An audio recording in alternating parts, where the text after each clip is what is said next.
could we then not only create brain maps, but use those maps as targets for our tools of intervention, to be able to now intervene in the brain, to be able to engage those nodes and networks that become differentially active so as to modulate their functions, change their capabilities, and in so doing, essentially change our thoughts, our feelings, and our actions? Well, I think the low-hanging fruit to that question that needs to be picked is, yeah, we can, but for what? It's not just a question of using neuroimaging and or neurogenetics to depict what's going on in the brains, literally from the genes to the level of its structure to the expression of its functions.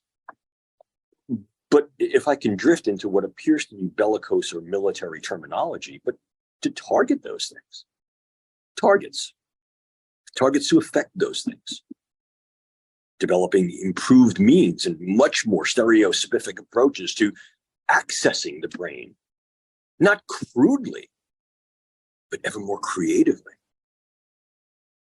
not just highly invasively,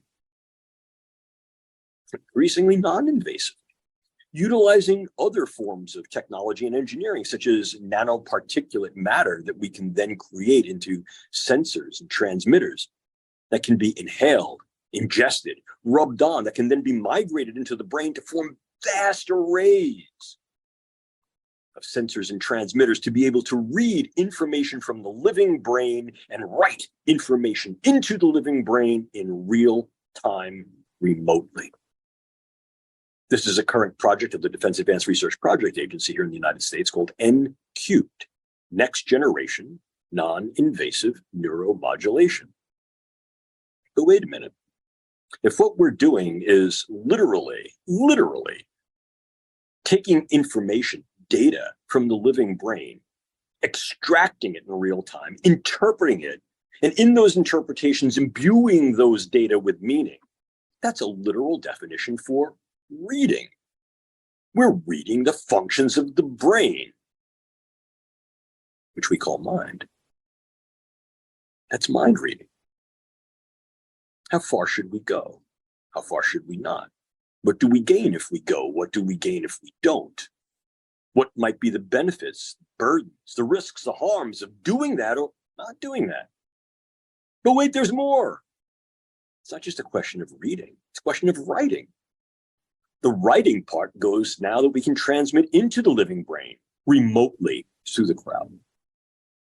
If in fact we're using the cloud that way, now we're harnessing, if you will, the cybersphere to be able to access the cerebrosphere of individuals, of groups, of collectives.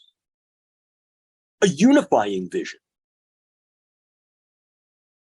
or a controlling vision.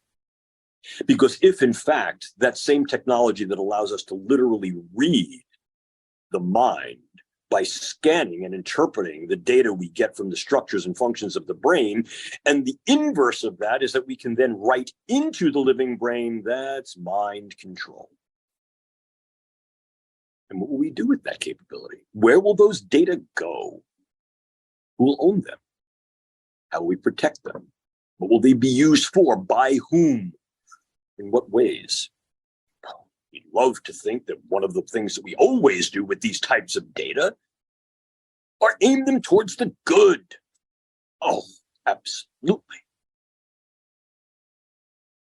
Think for a moment about virtual and artificial reality systems, how good they've become, and what they feel like when you put those goggles on. And what an experience that is. What if we could now literally hardwire virtual reality and artificial reality into the very workings, the structural machinations of your brain? None of this is neuroscience fiction. It's all quite real. And again, one of the things we'd like to think is we're going to use these things for good. But here's a question for you. Who's good? And even what we may consider to be the most capricious, if not nefarious, applications of brain science, dual use, the use of brain science to develop weapons or to create super soldiers. Come on, folks. Show me a country or a group or a collective that goes off to battle thinking that they're the bad guys. How do we define what the goods are of brain science and how we should do that research and how we should engage that research in various applications, medically, lifestyle, politically, economically, militarily? There are plenty of things in this bold new neuroscience that require brave new neuroethical address, engagement, revision.